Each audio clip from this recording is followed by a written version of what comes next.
E agora, o espaço Última Fronteira, como acontece ao domingo, com o Miguel Gonçalves. Viva, Miguel, vamos às últimas então aí da investigação científica da astronomia.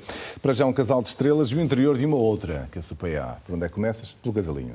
Eu vou começar por uma estudante de licenciatura, curiosamente, chamada Sara Bodansky, que no verão pandémico de 2020 estava entretida a ver dados de arquivo, diversões de astrónomos, dados de arquivos do Hubble, e reparou que havia ali um casal estelar que estava a passar despercebido da análise dos astrónomos. Esta viagem que nós estamos a fazer, nestas imagens, vamos até ao enxame de estrelas NGC 3603 e é talvez das regiões mais ativas de formação de estrelas da nossa galáxia, da Via Láctea. E, portanto, ali, algures, está um casal.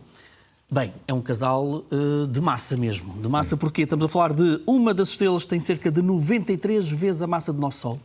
O outro tem cerca de 70 vezes a massa do nosso Sol. E são o casal estelar, talvez dos mais maciços que nós conhecemos na nossa Via Láctea. Além disso, para além destes números de massa extraordinários, tem também outra particularidade.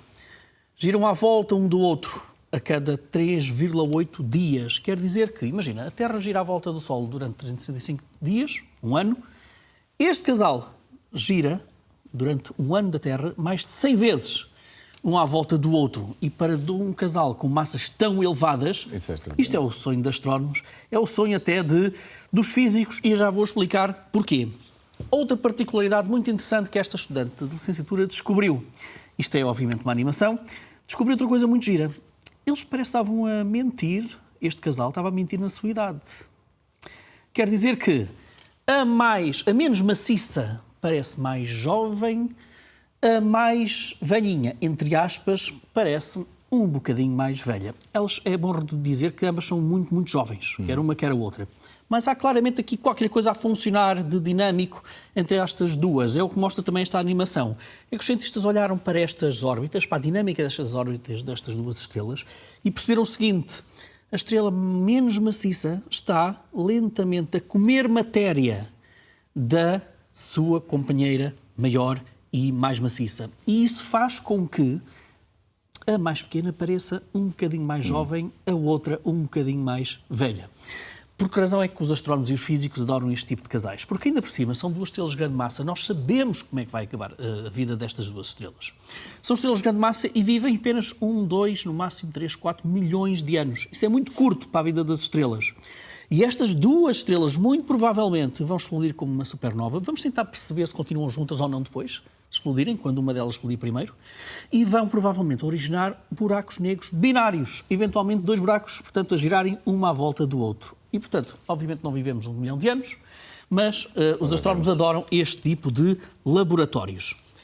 Outra história, já que estamos a falar de estrelas que explodiram, vamos até Cassiopeia A. Cassiopeia A é aquilo que chamam remanescente supernova, ou seja, foi uma estrela de grandes dimensões que já explodiu, como uma supernova, e agora o que nós vemos é todo o conjunto de elementos químicos. Olha, cada uma destas cores corresponde a elementos químicos diferentes, resultantes desta explosão. Muita poeira também. É um dos remanescentes de supernova mais conhecidos pelos astrónomos amadores e profissionais. Os astrónomos amadores adoram fotografar este remanescente. E sabes uma coisa engraçada? Ele explodiu há aproximadamente 300, 350 anos. Portanto, nós temos acompanhado a expansão desta explosão.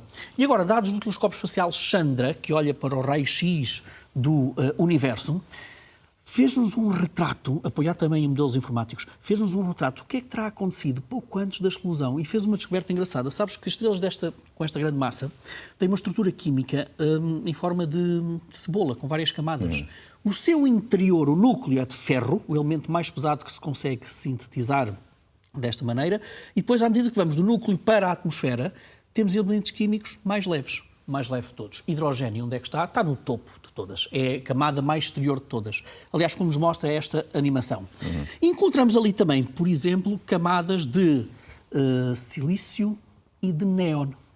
O que os astrónomos descobriram foi que, provavelmente antes da grande explosão, houve ali camadas. A camada de silício conseguiu subir para a de néon. A néon deslizou para baixo, para a de sílico. Houve, portanto, uma espécie de uma cambalhota química na altura da explosão. E lá em casa devem estar a pensar, o que é que isto importa para os astrónomos? Importa pelo seguinte, reparem para esta imagem. A explosão não foi simétrica, foi assimétrica. E provavelmente esta cambalhota química dada naquela altura pode ter contribuído também para esta assimetria na explosão que nós vemos presentemente neste nascente supernova. Depois, outras análises químicas. Esta cambalhota terá também ajudado a que esta explosão fosse ainda muito mais poderosa do que aquilo que nós pensávamos. Terceira componente desta história, o terceiro contributo desta investigação. Esta explosão deu origem, pois, a uma estrela de neutrões. Não foi a um buraco negro, foi uma estrela de neutrões. O fim possível depois de uma supernova é este, ou estrela de neutrões ou buracos negros. Há aqui uma diferença de massa que, no fundo, estipula qual será o destino final, se é estrelas de neutrões ou buracos negros. Será que esta cambalhota química ajudou também a fazer esta diferença entre o destino final desta explosão entre estrelas de neutrões e buracos negros? Os astrónomos desconfiam que sim. Agora precisamos perceber, ver noutros remanescentes supernova, se conseguimos ter também uma espécie da mesma história. Muito bem. E agora mais uma história que nos conta como é que a exploração espacial, não é, tem impacto na nossa sociedade. E neste caso até na vertente artística. Na vertente artística. Eu não sei, eu acho que uma das coisas mais estranhas que nós temos de pegar, sinceramente, eu já peguei, é o aerogel. O aerogel é um composto 99% feito de ar. O outro restante é de sílica, portanto silício mais oxigênio. Estamos a ver imagens de quando a NASA, e foi a NASA, o Jet Propulsion Laboratory, que criou este composto para que fosse acoplado à missão Stardust da NASA no início dos anos 90. E utilizaram este composto, vamos ver algumas imagens extraordinárias deste composto, utilizaram este composto para que ele recolhesse partículas de um cometa que embatem com grande velocidade no aerogel, mas pelas propriedades do aerogel consegue desacelerar tremendamente essas partículas dos cometas e guardá-los e conservá-los. Ora, estamos a ver outras imagens que nos levam até a um cavalheiro chamado, eu não quero falhar o nome dele, Makelolidis, artista e investigador grego, que mora no Chipre, e ele foi ter com a NASA e apaixonou-se por esse composto. E desenvolveu de modo a que possa ser utilizado em coisas de maior dimensão, como, por exemplo, questões artísticas. Nós estamos a ver algumas das expressões artísticas que este artista utiliza precisamente o aerogel. Ele estudou no MIT, ele falou com os engenheiros do JPL e então criou obras que ele identifica como biomimética do céu. Ele consegue até juntar cores azuis, laranjas, consegue criar também, imagina, pequenas bolsas, pequenas representações artísticas. A obra de maior impacto que ele fez foi a bolsa Coperni Air Swipe, coleção de outono de 2024, espero que saibas, estas coisas extraordinárias. E ele também já tem já assinou uma colaboração futura com a Mercedes-Benz para poder também utilizar esta sua tecnologia, que ele foi buscar a tecnologia espacial do JPL nos carros da Mercedes-Benz. E, portanto, esta é mais uma daquelas histórias lindíssimas de como é que a tecnologia espacial... Nós trazemos aqui várias histórias de como é que está presente no nosso dia-a-dia. Esta é um bocadinho diferente. Como é que também ajuda a criar outro tipo de arte. Tudo isto são peças utilizadas, que utilizam precisamente o aerogel, e é uma maneira diferente de olhar para aquilo que nos leva para o espaço. É isso que nos traz depois para a Terra também. Impressionante. Sim. Ora bem, e vamos agora, para terminar, deixar aqui um convite, não é? Esperemos que o tempo ajude, é sempre esta questão. Estou a falar de eclipse, é um eclipse quase total da Lua que vai acontecer.